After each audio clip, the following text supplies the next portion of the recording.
तो हम जो वर्तमान में खेती कर रहे हैं, इस वर्तमान की खेती में हमें DAP, urea, MOP, single super phosphate और भी अनेक तरह के हम मतलब उर्वरक लगातार प्रयोग करके हम अपने खर्चे को तो बढ़ाते ही हैं, साथ ही हम अपनी धरती माता की उर्वरा शक्ति को भी नष्ट करते जा रहे हैं। आज मैं आपको एक ऐसा तरीका बता रहा हूँ जिस तरीके को अगर आप अपनाएंगे तो उस तरीके के बाद आपको कोई भी उर्वरक बाजार से नहीं खरीदना है। वो उर्वरक आप अपने खेत पर ही तैयार करेंगे, यानी खाद आपके घर पर ही तैयार होगी।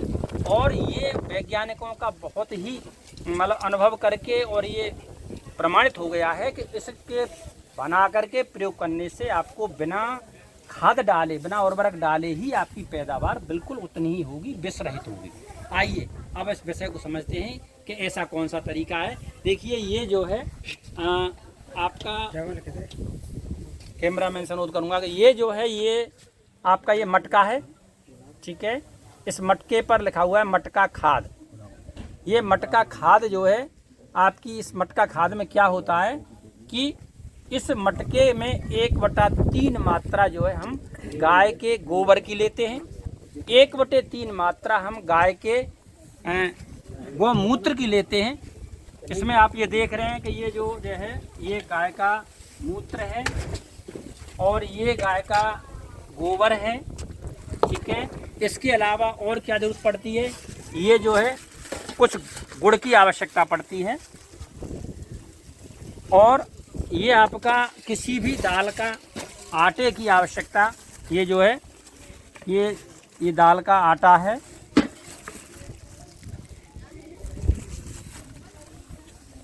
और थोड़ी सी जंगल की मिट्टी, जो मतलब जहाँ आपने उर्वरक नहीं डाले हैं, 1 मुट्ठी 2 मुट्ठी, इतनी चीज़ों की ये आवश्यकता पड़ती है। अब इसकी विधि क्या है? विधि इसकी ये है कि सबसे पहले हम जो है इस घड़े में गोबर जो है इसमें कितना डालते हैं, 1/3, ठीक है। तो ये जो है इसमें 1/3 गोबर जो है हमने इसमें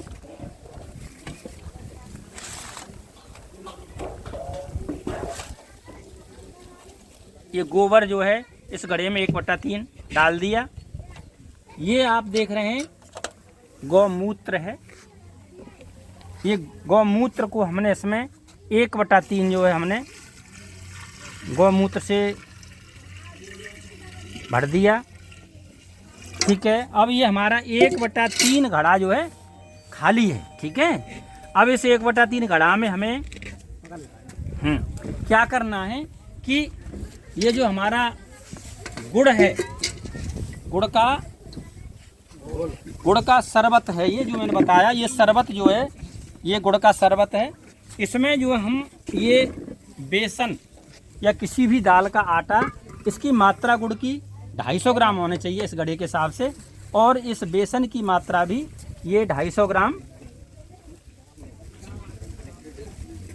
ये दोनों जो है आपके बेसन और गुड़ का शरबत, इसको हमने घोल बना करके, अब हमारा 1/3 जो हिस्सा इस घड़े में खाली है, उस 1/3 हिस्से को जो है हमने इसको पानी से भरना है।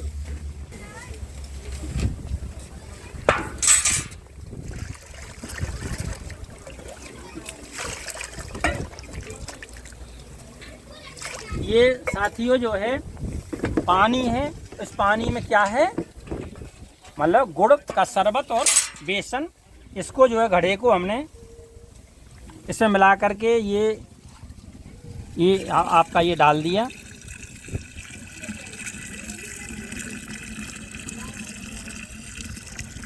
अनुपात में थोड़ा पानी कम है, वो पानी हमने इसमें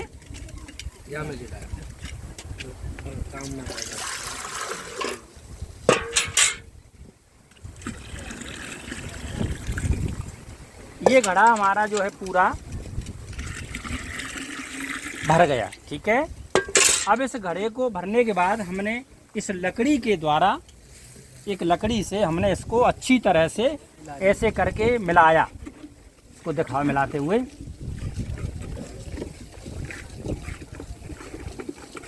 ये पूरा भरा होना चाहिए। पानी इसमें थोड़ा और डलेगा।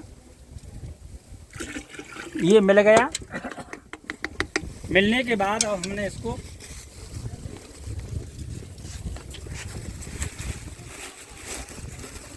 इसको ऐसे करके ये बांध दिया।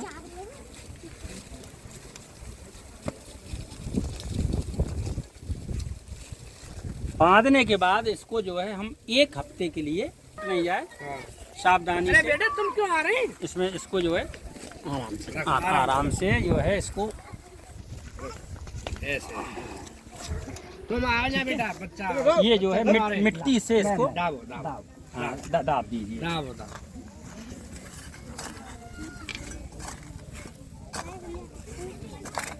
कितना तक दाबना था? ये एक हफ्ता दाबना है। और इस पे जो है यहाँ एक बढ़िया वाला पत्थर, ये घड़े में जो मैंने बताई थी 1/3 गोबर गाय का, 1/3 गौमूत्र, ठीक है, और 1/3 पानी, और पानी में 250 ग्राम गुड़ का शरबत और 250 ग्राम उसमें बेसन। इनको ढक करके आप अच्छी तरह से 1 हफ्ते के लिए रख दीजिए। अब साथियों वास्तविकता क्या है कि ये जो है 1 हफ्ते में लगभग 5-6वें दिन तक ये बैक्टीरिया जो है, इसमें असंख्य बैक्टीरिया होते हैं। गोबर, गाय के गोबर में वैज्ञानिकों ने परीक्षण किया है कि उसके जो देसी गाय का जो खम्भ होता है, उस खम्भ के द्वारा हमारे 500 महाभूतों माने पृथ्वी, आकाश, जल, वायु, अग्नि, इससे पौधों के आवश्यक 108 पोषक तत्व मतलब उस खम्भ के द्वारा उसकी आंतों में आते हैं, और आंतों से गाय के गोबर में और गाय के पेशाब में आते हैं। वो जो है तत्व जो है हमने गुड़ और बेसन मिला करके उन तत्वों को हमने दोबारा से संवर्धन कर दिया।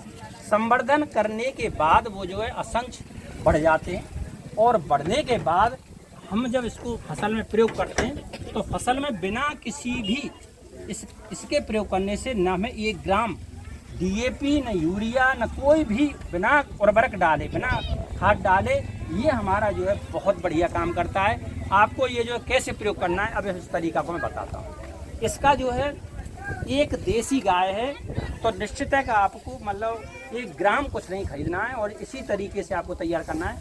1 एकड़ है, 1 एकड़ के लिए आप क्या करेंगे कि 15 किलो गाय का गोबर और 15 किलो गौमूत्र और शेष पानी। अब वो घड़े 2 हो सकते हैं, क्योंकि इस घड़े में हो सकता है कुछ कम आया है, तो उतने को जैसे 15 किलो गोबर 1 एकड़ के लिए, 15 किलो गौमूत्र और शेष पानी 15 लीटर, इसको 2 घड़ों में तैयार कर सकते हैं। ये तैयार करने के बाद आप जो है इसका प्रयोग कैसे करेंगे कि पहले तो इसका प्रयोग जैसे आप पलेवा कर रहे हैं खेत की, तो पलेवा करते समय नाली में इसका प्रयोग कर सकते हैं। जब आपका ये 1 हफ्ते बाद निकल गया, ये जरूर ध्यान रखना है कि इसमें जो बैक्टीरिया हैं वो आपके 6 दिन तक मतलब एक्टिव होकर के 7वें और 8वें दिन मतलब अपनी पूरी शक्ति पर आते हैं। उस समय इसको नाली के द्वारा किसी तरीके से हमें खेत में पहुंचाना है। तो आपने पलेवा के समय डाल दिया, उसके बाद आप जब खेत में चाहें, पलेवा के बाद एक तरीका ये हो सकता है। दूसरा ये है कि आप अगर सिंचाई कर रहे हैं तो सिंचाई में नाली के द्वारा भी डाल सकते हैं, या फिर आप जो है नाली में अगर नहीं डालना चाहते हैं तो फिर क्यारियों में मतलब इसको मतलब 1 एकड़ के लिए ये आपका जो मैंने बताया ये है। और 200 लीटर पानी जो मैंने मटेरियल बताया उसको 200 लीटर में तैयार करके आप इसको हर 15वें दिन में डालते रहो। ये वैज्ञानिकों ने बिल्कुल पूरी तरह से प्रमाणित कर दिया है कि इसके नियमित प्रयोग करने से साथियों एक तो आपकी लागत घटेगी, मतलब कुछ भी आपको बाजार से नहीं लाना है, सारी चीज़ें जो घर पर ही पैदा हुई हैं आपकी बिना लागत के उत्पादन बिल्कुल उतना ही होगा, और उत्पादन जैविक होगा, विषरहित होगा। तो साथियों इस तरह आप इसको प्रयोग करेंगे। अगर आप ये चाहें कि हम इसका छिड़काव भी करना चाहें तो जो है आप इसको अच्छी तरह छान करके इसका छिड़काव भी कर सकते हैं, अच्छे कपड़े में छानेंगे। एक और मैं बताऊं छानने का तरीका कि जैसे आपने 200 लीटर का घोल बना लिया, अच्छी तरह मिक्स कर लिया और उसको निथारने के लिए रख दिया, तो वो नीचे सामान बैठ जाता है, ऊपर का बिना छाने भी काम में ला करके आप छिड़काव कर सकते हैं। बहुत ही बेहतर परिणाम है। इसको आप ये विश्वास करके मानिए साथियों। तो ये तरीका अगर आप करोगे, हाँ इतना ज़रूर है कि जितना इसका प्रयोग ज़मीन में डायरेक्ट करते हैं उसका बहुत अच्छा परिणाम आता है। छिड़काव चूँकि इसमें जीवाणु है, वो जीवाणु जो है से आप छानते हैं तो थोड़ा सा उसमें उसकी कार्य क्षमता कुछ कम हो सकती है, लेकिन मिट्टी में डायरेक्ट डालोगे तो आपको जो बहुत बेहतर परिणाम देंगे। तो साथियों ये जो मैंने मटका खाद की तरीका बताया, ये तरीका जो है बिल्कुल न खर्चे का, जैविक है, और आपका जो है ये दावा है कि बिना किसी उर्वरक प्रयोग करे आप इसको आराम से ले सकते हैं। 1 एकड़ के लिए कुछ ज़्यादा तामझामी नहीं, आप हर 15 दिन पे इसको प्रयोग करते रहो, 7 दिन में तैयार हो जाएगा और खेत में डालते रहो। आप इसको करके देखो, आपको बहुत ही अच्छा परिणाम मिलेगा। तो धन्यवाद।